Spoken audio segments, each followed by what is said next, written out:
माँ सारी गलतियाँ माफ़ कर देती है बच्चे को अपनी। उसी तरह से गंगा भी एक ऐसा नदी है कि कितना भी गलतियाँ, कितना भी पाप होता है, स्नान करने से सारा पाप धुल जाता है। गंगा कहने से ही उसमें एक शब्द जुड़ जाता है कि गंगा का मतलब ही हो जाता है कि सफाया, बिल्कुल साफ सुथरा, कोई उसमें काया नहीं रह जाता है। उसी का नाम गंगा है। गंगा शब्द से अनुभव हो जाता है कि इसमें कोई काया नहीं है। अतः लोग इस पर ज़्यादा तर्क करते हैं, अपनी अपनी मनोदशा रखते हैं। जो जिसकी जैसी भावना वैसे वैसे अपना मनोदशा रखते हैं। लेकिन मेरा मानना है कि गंगा एक माँ शब्द से जुड़ा है।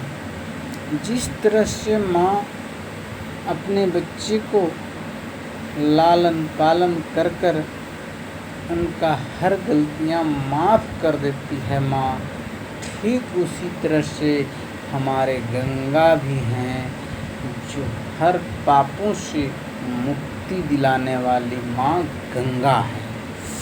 और गंगा को जो अपना दिल में बसा करके और उसमें स्नान करता है वो स्वयं जो है सो पाप से धुल जाता है, कोई पाप उसमें नहीं रह जाता है। अब हमारे जीवन में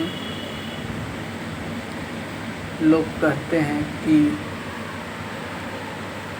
गंगा में कूड़े, नली नाला, गंदगी बह जाता है तो गंगा अशुद्ध हो जाता है। नहीं, अशुद्ध कभी नहीं होता है। वो गंगा है, उसमें कुछ भी चल जाने के बाद वो अपनी आस्था अलग रखेगा और कूड़े और गंदगियों की आस्था अलग ही रह जाएगा। बिल्कुल गंगा में नली और कूड़े और गंदगी डल जाने से अशुद्ध नहीं होता।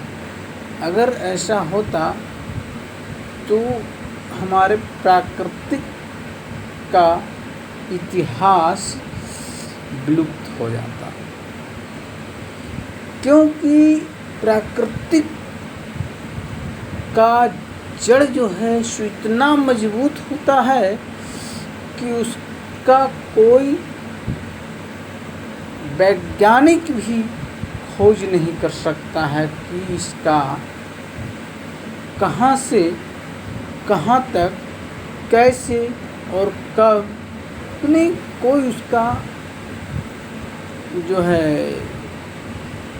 स्टेटमेंट नहीं उसका ले सकता है। वैज्ञानिक कोई उसका हिसाब नहीं ले सकता है। प्राकृतिक के ऐसा रचा हुआ चीज़ कोई हिसाब नहीं ले सकता है। ऐसे ऐसे हमारे भारतवर्ष में प्राकृतिक आपदा हैं जो वैज्ञानिक पता नहीं लगा सकता है और संभव नहीं है। जय श्री राम।